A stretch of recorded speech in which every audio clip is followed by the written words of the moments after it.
Ndichikutemberai zvekare pano paHatari 263. Kana uchiri munyowani pathis YouTube channel, subscribe mahara utena on the notification bell. Nyaya yandoenda zvemuzuva ranhasi inyaya yehelicopter yemasoja iyo yanga ichitakura vanhu vanomiririra ZANU-PF pamusangano wanga wakarongwa nemayouth eZANU-PF kumusangano wakaitirwa iko kumasvingo. Zviri kunzi helicopter iyi masikati yanga ichitravela vanhu kubva kumasvingo ichiuyisa muno muHarare after musangano, nekuti musangano wavo wanga wapera.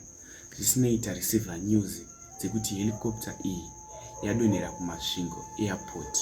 Padonhera kumasvingo airport, zviri kunzi mutungamiriri wenyika yeZimbabwe anga asimo hake muhelicopter iyi, asi manga makatakurwa vamwe vanhu vanga vachitakurwa kubva ikoko kuya muno muHarare payadonha.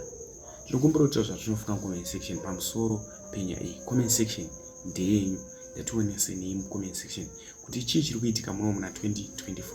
Mandege mahelicopter ndo ari kunyanyodonha, ende zviri kudonha zviri zvevatungamiriri venyika kana kuti maAir Force. Much love.